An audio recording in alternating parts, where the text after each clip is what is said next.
a long train because people have been turning around. So anyway, dropped my load yesterday and the north down here to Toledo to our company HQ, as we call that. And it has a driver's lounge. They have a bathroom there, of course, showers and laundry. So since I was hanging out, I did my laundry last night and ended up sleeping in the van in the parking lot. It's kind of away from everything. And the job of an expediter is a lonely job. You're in here, it's like truck driving. You're on your own. There's nobody else around.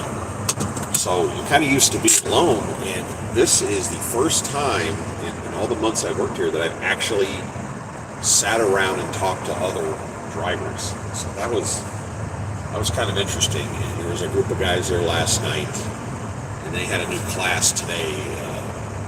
This industry, expediting, has somewhat of a turnover. And they hold little classes. There's 3, 4, 5 people in there every week. And one of the guys had worked for this company previously, and he said he'd also bounced around and worked for a bunch of other expediting companies. And the end result is it's all the same stuff. It's the same job in a different outfit, just a different name. There's slight variations, but generally speaking, this job is consistent wherever you go because they're all doing the same thing. Companies are all fighting for the same cargo. It's not that, it's just like aviation. When I was flying, the guy would say, "Oh, look, that company over there does something different," and they run over there and they go, "Yes, it's so much better because we filmed the plane." And then you turn around and look back, and you're like, "But there's 5 things over here I took for granted." And that's kind of what's going on here. So for the first time, late yesterday and early today, I got to sit around and talk to these other drivers, and I kind of enjoyed it. Most of the people in this line of work are older, 40 plus years old. Oh, here we go. Here we go. Look at that. Oh, park brake. Okay, yeah, I hear you. Look at that. So I am. Bro, can we jump over the train? Well, I almost did. I didn't want to show off, though. All right. Going up. Here we go. Yeah, that was kind of cool. That was a long freaking train, too. All right, coming down at us. There we go, bouncing along. So, since the Toledo, Detroit area is the center of the world for expediting, it's really where all the cargo is coming from. I decided to hang out. I went on a roster. Plan unsuccessful. Sorry, didn't happen. So I hung out. There were literally 18 company vans within a 75-mile ring because everybody kind of huddles around this area. And I was talking to these guys, and again, a lot of them, they're pretty much, most people that do this are 40 plus. Mostly are close to retirement, such as myself.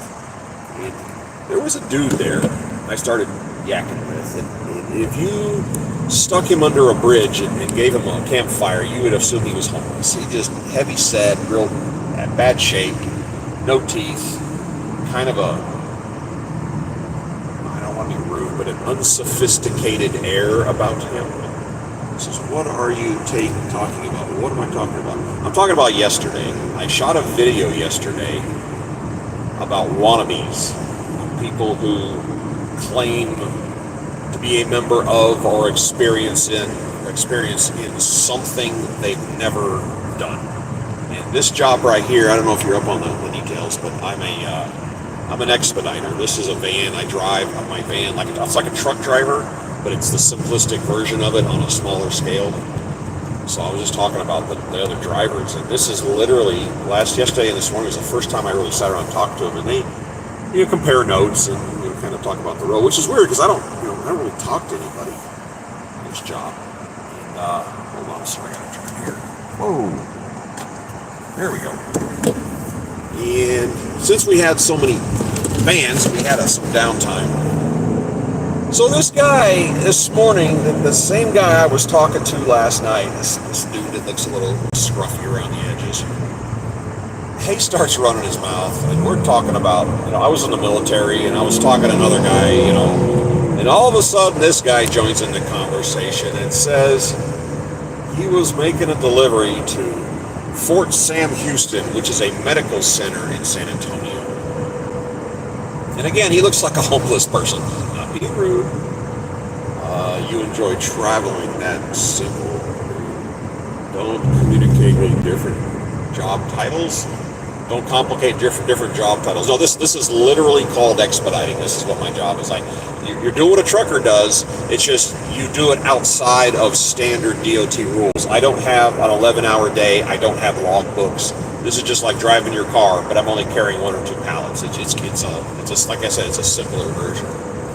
Well, I was saying, we were sitting around talking about military stuff, and all of a sudden this guy joins in. He said, I was doing a delivery to Fort Sam Houston, again, San Antonio Medical Center. And he said he's waiting in line, and somebody says, oh, don't you recognize who that is, meaning himself?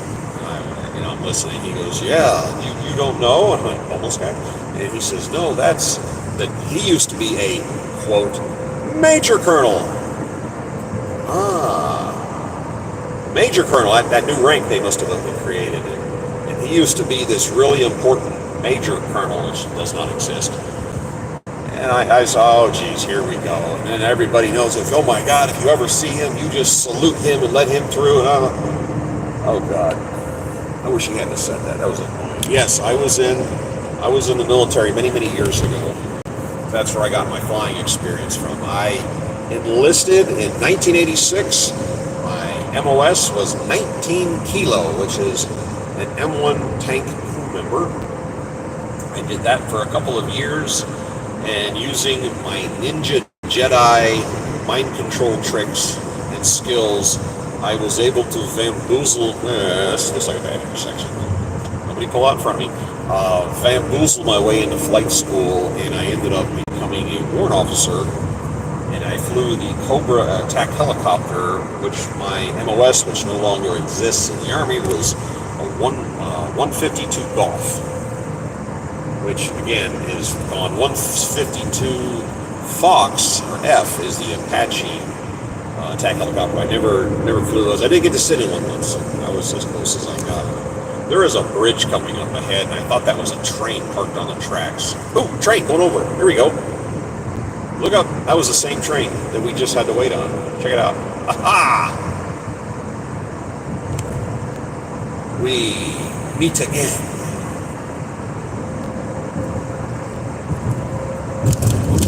But that just something that was popping in my head was this wannabe. Only military person will get a chance to play with latest tech. That is the absolute truth. When people join the military, there's 2 mindsets. One is get good training, learn a skill, something you can use in the real world. And the other line is, why don't you do something you couldn't possibly do anywhere else in this lifetime? Get away with it. And when I was a tanker, we would go out to the firing ranges and qualify. And when the dust cleared, we would always have leftover ammunition. So we would run up to the road. This is on post, Fort Hood. We'd run up to the road and we would just wave down random. A guy be delivering supplies, or just a person in uniform that has any job. We just wave him down. Dude, you ever fired a tank cannon? Why, no, I haven't. Well, come on. We'd grab just random GIs and stick them in the vehicle and let them pitch off around or something. That's what we did. It was fun. And then right before I went to flight school, I actually got one of those suck-ass jobs up at Division where I drove for a division-level sergeant major. And on the board, they had all these, it was a grease board, and it marked all the firing ranges. And it would say, what weapon they're doing qualifications on, and what time and what range. And I would always make an excuse to jump in the Jeep, which we had the last Jeep in the division. It was a Wannabees. And I would run out to the range and hang around, and I would kind of throw around my boss's job title, and I would say, yeah, the sergeant major told me to get qualified on, whatever they had. And they go, oh, okay, we can.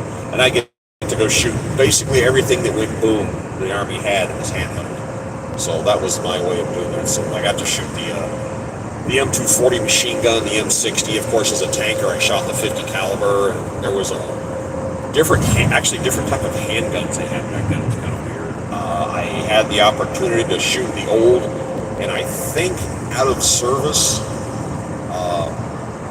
Dragon medium anti-tank weapon, which is a very odd system. I don't even know if it's around anymore, but it was fun to shoot. And I got to shoot the grenade launchers. Not that I needed to, I just wanted to. It was just fun stuff. But yeah, that was back in the day. But when you've been in the military for any amount of time, you kind of have an aura about you, for lack of a better word. And you can be an enlisted guy in any branch of the military.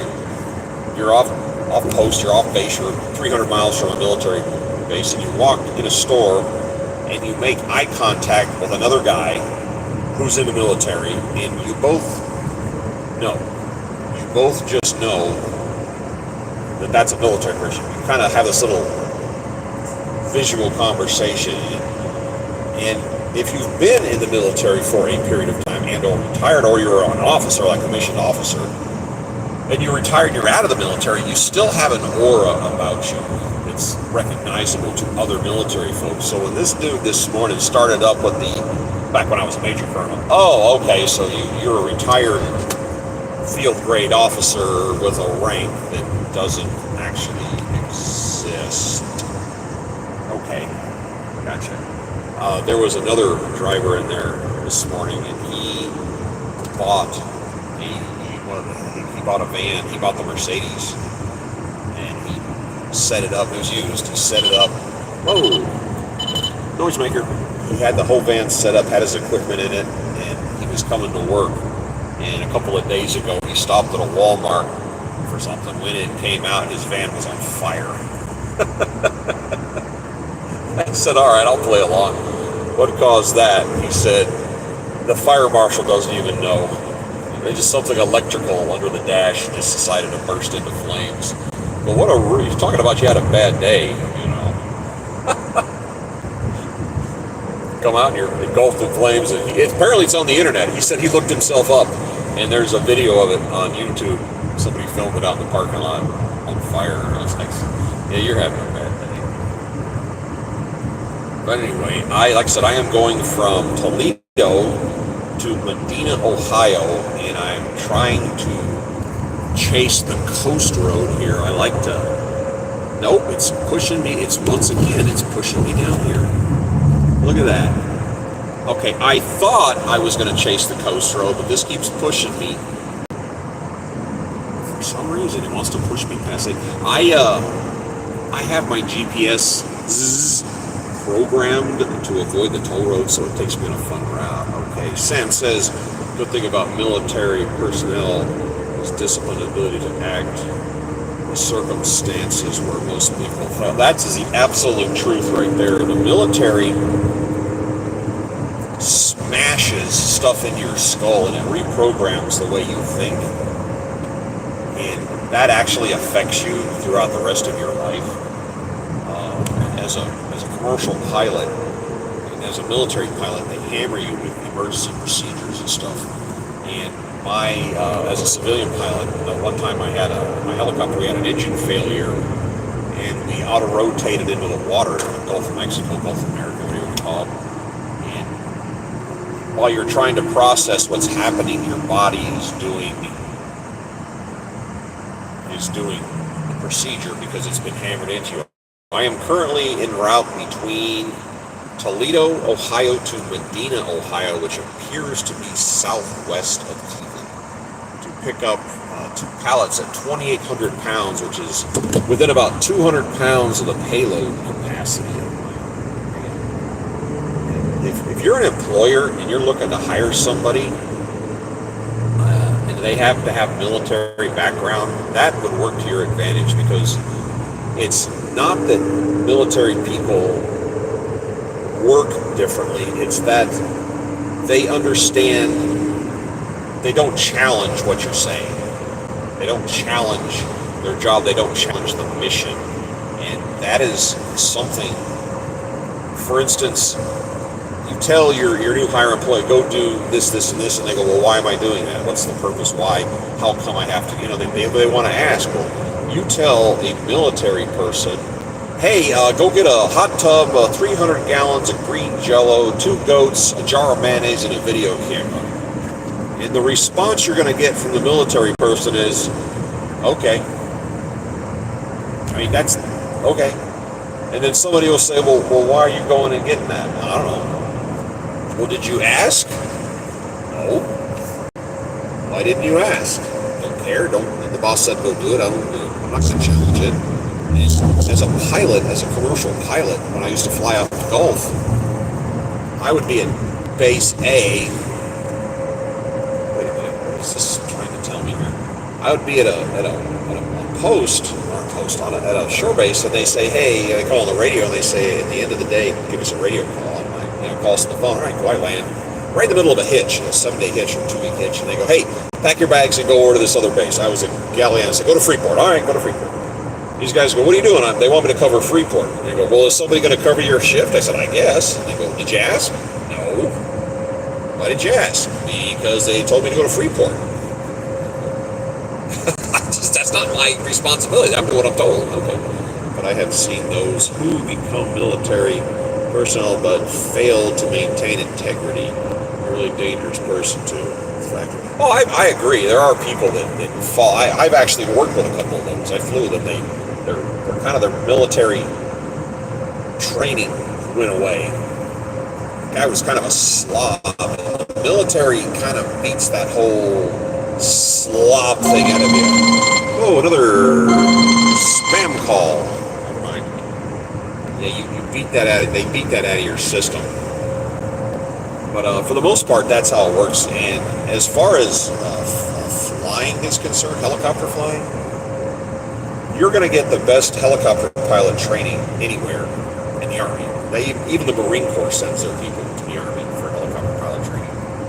And I didn't realize that until years later when I was out and about in the real world.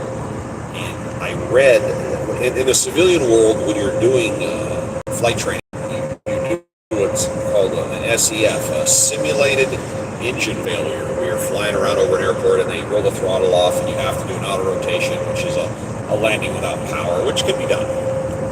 And we'd fly around and they'd roll it off, and then you would go down the runway. And in the civilian world, on the way down, they would roll the throttle back on and bring you to a hover. So it was a simulated. Well, in the Army, you would ride it down to the ground and flare and land it. And you do it over and over and over and over again. And then I get out in the real world, and they don't do a touchdown. It's what they call a touchdown auto rotation. Well, they don't do touchdowns in the civil world. And I'm holding this brochure from this flight school, this civilian flight school, and it says, to be an instructor pilot, it says to be an instructor pilot, you have to demonstrate an actual touchdown auto rotation. So as a student pilot, or a private pilot, or a commercial pilot, you don't. I'm like, because as a student pilot in the Army, I probably did an engine out landing 200 times to the ground. And I was a little surprised by that. Well, it was a cute little town. And they got me, I don't like it when it does this. It zigzags me. But it is a cute little town. Sweet activities. Hold on. I'm trying to drive here and look. Wait a minute. Oh, sorry. Pull out. Big van. My fault. These should be necessary to take part in military activities and training for all individuals at least health index country. You mean talking about drafting people? I mean, is that what you're referring to? There are some people the military just doesn't work with. They just don't have. And I have seen people talking to their phones on YouTube and TikTok and all those things. And it was the whole feminist argument about equality or selective equality. How much do you get to experience as how much? Hold on a second. I'm sorry, I'm trying to navigate. I don't know who the heck I am. I flew for a total of 35 years, and I retired with 16,900 hours helicopter time. That's my total experience. But there was a somebody was talking about the whole feminist selective equality thing, which is really more of a preferential treatment, and they were talking about being drafted, and this woman was going, well, we could be drafted in the military, but we're not going to do it the way you want. If I have to be in the military, we're not going to have that yelling and screaming stuff, and before I have to go do something, we're going to discuss it, and I'm going to have to agree to it, and I'm listening to this woman talk, and I'm going, oh yeah, you understand how this system works, honey. You're going to go reprogram the military and make it a democracy. Cool. Jeez. Woo. Sorry, honey, that's not how the military works. You don't get to go in there and redesign it the way you like it.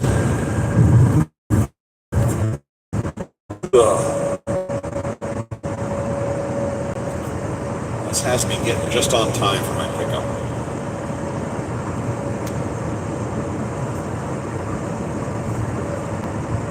My van has room for 2 pallets, but I have to fold my bunk up to hold the second pallet. So what do we got here? It says it's really hard to see in this lighting condition.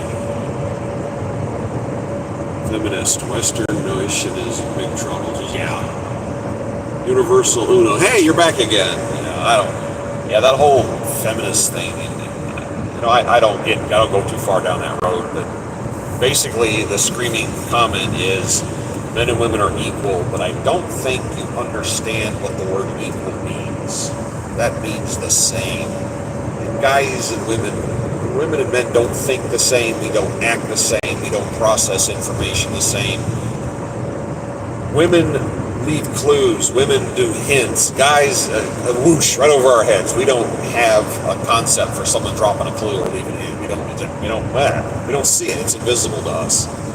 And they did a test where they put 20 guys in a room that don't know each other, and they just, or maybe they did know each other, I don't know, it was just 20 guys in a room, and they left them in there for an hour, and what did they do? They talked about sports, work, women, and they talked about all the stuff that guys talk about. They put 20 women in a room together, and they rehash conversations they had with somebody else during the week. And women were like, well, men don't do that? No, we already had that conversation. That's not what we do. There's no point to rehabbing a conversation, The simple equality in opportunity, not in reservation, must focus on quality work. Yeah, it doesn't make sense to me why that even comes up. We all do our things differently, even trying to equate it.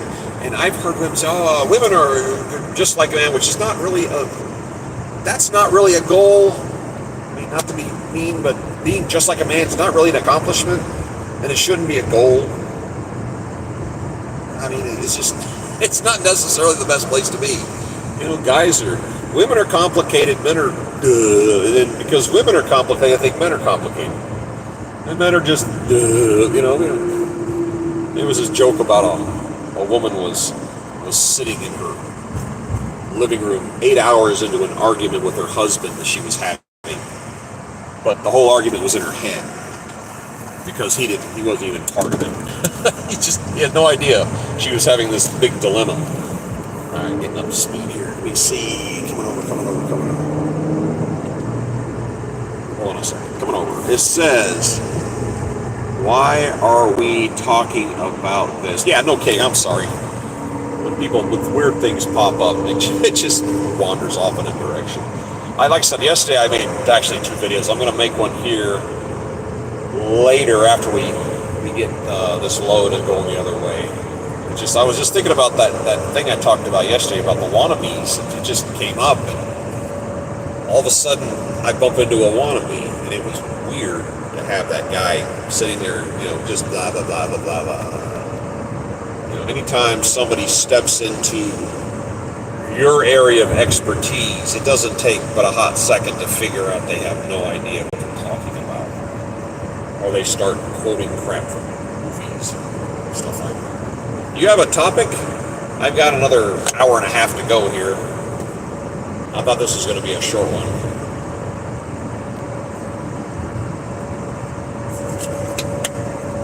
I am very fortunate. I found a good wife. We've been married a long time. So I was very fortunate in that. Focus on the drive, not on trouble topic. Yeah, suddenly your views increase because of pseudo-feminist gang. Oh, geez, I don't talk politics on here. I don't understand anybody who isn't a politician who wants to talk politics, because no matter what way you go, you're going to piss off half your viewership. You're going to piss off half the people. That's just me. All right, if you're new to this setup, like I said, expediting is call it poor man's trucking. And if you ever wanted to try this kind of work out, this is how you would do it, is get into expediting. And the trick is you want to be a fleet driver. This is the quickest, cheapest, and easiest way to try this business if you like being on the road. You don't have to have a CDL. You just have to have a basic driver's license to do this, because you're under 10,000 pounds. DOT leaves you alone. You don't go to weigh stations. You are basically ignored doing this job. And if you want to drive 20 hours, drive 20 hours. You don't have the limits with the rest periods. Also, with a van over a truck, you don't have the challenge of finding parking. And you can take your van to the grocery store or home, and you don't have to fight to find a place to park at night, which helps quite a bit. You get to a pickup and a delivery, they have docks that they back the trucks up to, and then a ramp. There might be a traffic jam waiting to get in and out of the docks, which takes a while, but the ramp's always empty. And since you're only 1 or 2 pallets, it only takes but a minute to get in and out. It's real fast. And being that you are expediting, which is something they wanted right now, if there's 10 trucks and 1 van, they have a tendency to load and or unload the van first, because it's done in 1 move. It doesn't take 15, 20 minutes. So they'll just do you to get you out of the way. And that works to your advantage. What was your first and experience flying a plane for the first time? Well, technically speaking, I am not an airplane pilot. I can physically fly an airplane, but I'm not licensed. I'm strictly a helicopter guy. First time I ever touched the controls in a plane, I was 12, but I went to flight school in the Army when I was 20. Driving too long, I would avoid.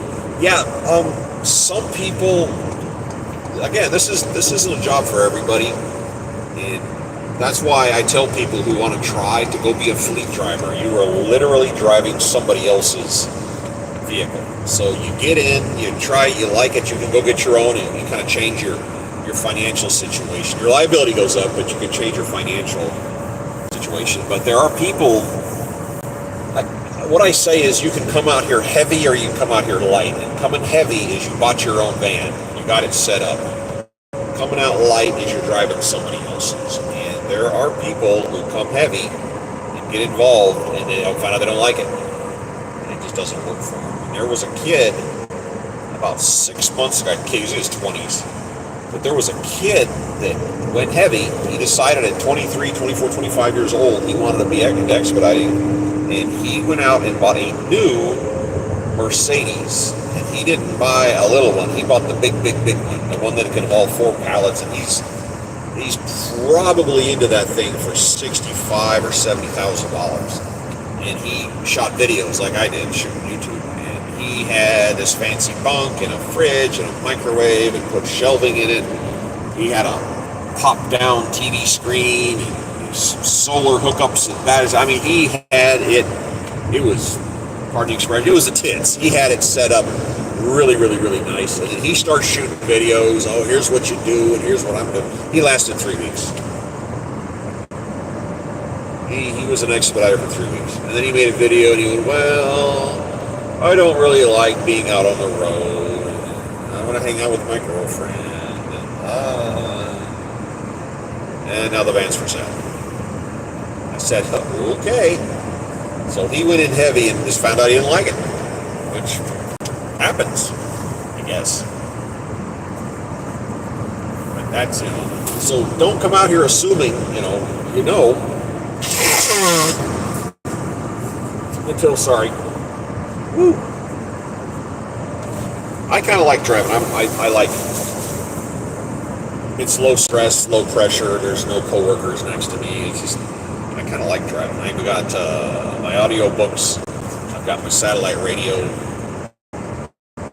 I make my phone calls, talk to the wife, and it's just it's relaxing, and you get to meet a lot of people out here. You get to meet a lot of just random people, and with one exception, up in Detroit, they're good people. They're good folks out here that work in these jobs. The little companies, the little back roads you go into, and you meet the people who work there, and it's just I just enjoy the experience. With such an extensive setup, regret later, not a good choice for everyone. No, I mean, you buy a brand new vehicle and then decide, oh gee, I'm gonna, have it a month or two and I'm going to sell it. Yeah, you're taking it in the shorts. Like I said, don't overextend. Don't overextend until you're certain you want to, get into this stuff. And a lot of the guys out here are fleet drivers. A lot of them. There'll be a person, an individual. The company I'm driving for doesn't own any vans. They're just the dispatch company, and they have the motor carrier number. Those numbers on the door. That's the motor carrier number. I operate under them, and they do my dispatching, and they pay for my expensive insurance. You have two commercial policies. One is empty and one is loaded, which I don't really understand why, but that's how they do it. And the vans, there's like a dude that owns 5 vans. He doesn't drive, he just owns 5 vans, and he has drivers. And I hear horror stories from the driver's side, and I hear horror stories from the owner's side about people. You ever use a nitro on your van to get the delivery fast? No. You're out here driving long distances and long places. You don't want to wear your van out. You don't want to abuse it. And this van I bought used back in January. It had 109,000 miles on it, and now has 149. And one of the drivers I was talking to was a woman. Her van, the same vehicle, she had 665,000 on it, and the only thing she had to replace was a timing chain. So that was encouraging. So you baby your equipment out here if you want it to last. You don't hot rod. Hold on a second here. I'm gonna move over 18. Coming right. Not everybody's way. This says nitro. I only use gauge. Yeah. Smiley face. Things got real fast with the nitro. Yeah, that's how you burn stuff up, though. When you push a vehicle beyond its capabilities. A buddy of mine has a body shop. They restore classic cars and they build show cars. And you take these, like a 71 Mustang or a 68 Camaro, and these people will put this super duper powerful engine in the car and go, okay, man, I got this fast car. It's like, the transmission wasn't designed to handle that. Oh, okay, so then they put in a different transmission. Okay, now we're good. The differential in the back of the car wasn't designed to handle that. Oh, okay, so they have to change your rear end out. Okay, now your brakes and your suspension can't hold that much weight, and your brakes weren't designed to stop that much. So then they do all that. And then they go, you have a vacuum pump brake system. You need hydraulics to stop, which like that, But driving safe is always a good choice. Yeah, I agree with that.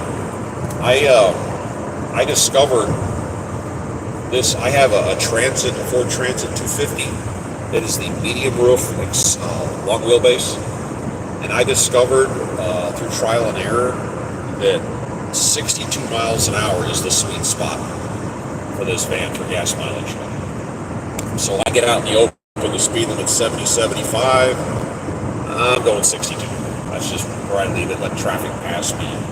And I get between 21 and a half and 24 and a half miles per gallon out of this thing, which for a van is phenomenal. Right now I'm getting 22.2 on this latest load of fuel. Yeah, I was streaming yesterday the long stream, and I had an 18-wheeler in broad daylight pass me on the right, barely passing me, and got halfway past it and decided to move into my lane. And I streamed it. The guy just pushed me out of the lane. I'm blowing the horn. He just kept on coming like I wasn't there. Acted like I didn't exist. Yeah, that was mildly annoying.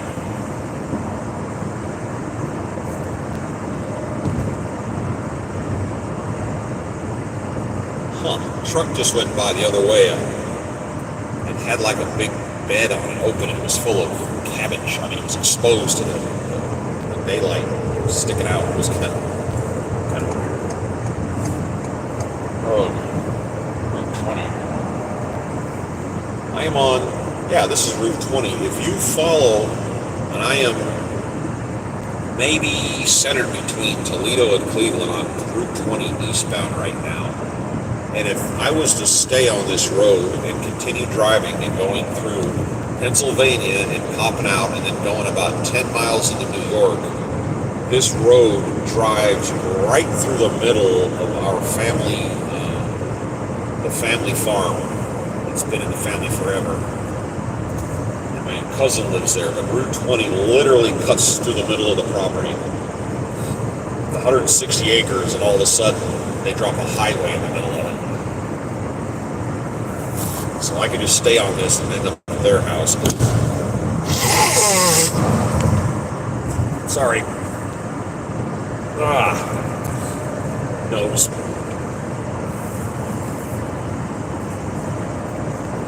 Okie dokie. So I checked.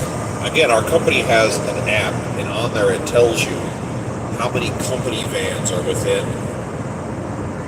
I don't know, 75-mile ring. There were 18 of us this morning. I was number 8 or 7, and then all of a sudden I got down to number 5, and then I got this call.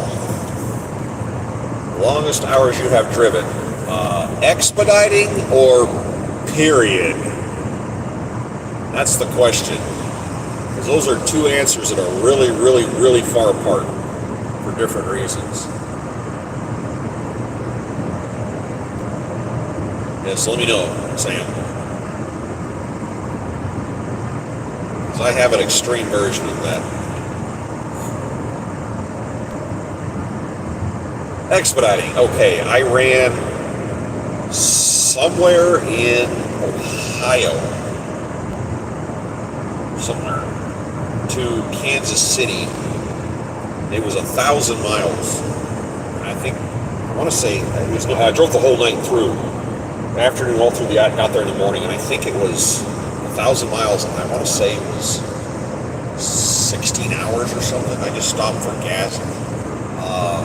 There's a Campbell soup plant in the eastern part of Kansas, and they had this gigantic 2,500-pound electric motor died on them. And when they do your routes direct like that, they actually pay a little extra, and they base it on 50-mile-per-hour average, and then they say, this is the latest you can get it there. And when they say you got to be there by noon, that doesn't mean get there at 10 and then sit around with your thumb up your butt and then bring it in at noon, unless it's one of those weirdo companies that has scheduled delivery times. So I ended up rolling in there like 6:30 in the morning. It was due at 11, I think. And I got there at 6:30, and I went around back, and there were all these maintenance vehicles and all these people standing around. I walk in, and like 25 people stopped and turned and looked at me, like expectantly. And I said, I have a motor out here, and everybody got excited. I mean, like super excited. And one of the honchos said, thank you for getting here early. We didn't think you were going to be here this time. And I said, okay. And the guy said, these are the motors. We've had a handful of these. They don't have a spare, and they've been running for decades. And then one gave out, and he said, we are losing, and I swear to God, this was the number he gave me. He said, we're losing $30,000 an hour of production by not having this motor. $20,000. It was an insane amount of money.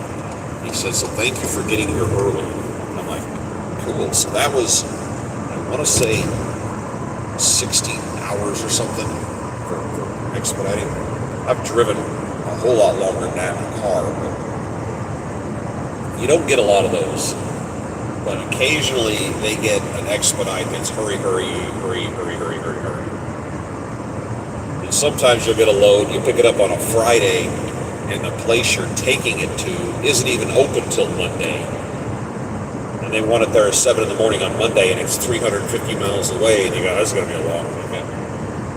And that's when I go to Planet Fitness, and I find museums, which I film, and they're on here, by the way, on my channel. I find little local museums, just something interesting. If it's interesting to me, I hope it's interesting to other people. And this is 20 eastbound, kind of into the sun. That sucks.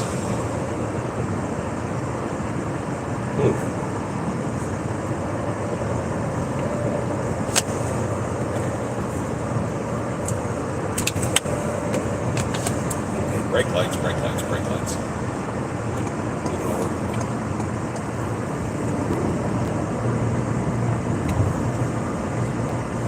Given the choice, I like to expedite at night. I like to drive it when it's dark out because there's not as much traffic. It seems calmer. This van's got these big old bucket headlights, and the high beams are phenomenal on this thing. My favorite road to drive on at night is Highway 86 in New York. It runs east-west.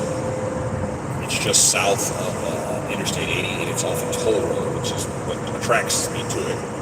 Because this is a nickel and dime job. Go back here.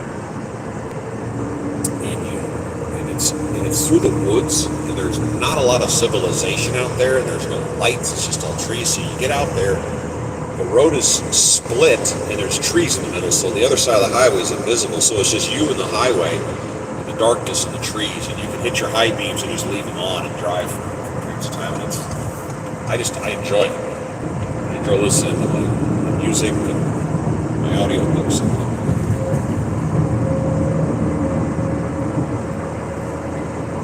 One of the things you have to remember when you're out here doing this kind of work is you have to walk. You have to get out and move, because this isn't the healthiest thing to do, is sit all day long.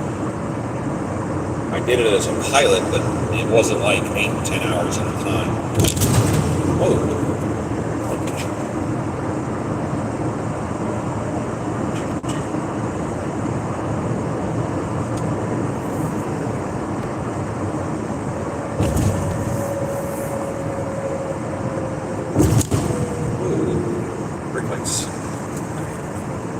And this is one of the pissers about getting off the interstate, is you got to deal with this. Going through towns and stuff. I thought I was avoiding this, but it ran me down here.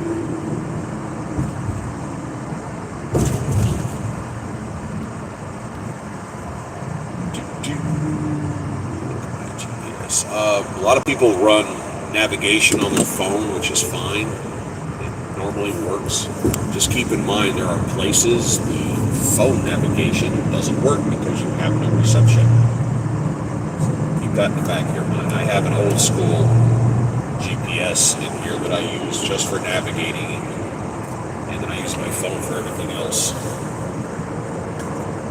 But when I get close to a destination, I have a tendency to dial up the same place in my phone and have the two to compare, because sometimes the answers are a little different. When you get somewhere and you look around, there's nothing there.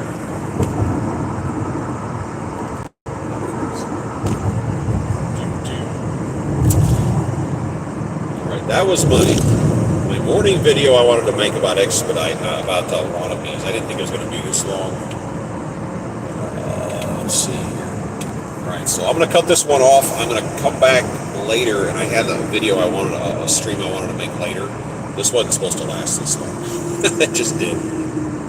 Oh, alright. Take care. I'll catch you guys later.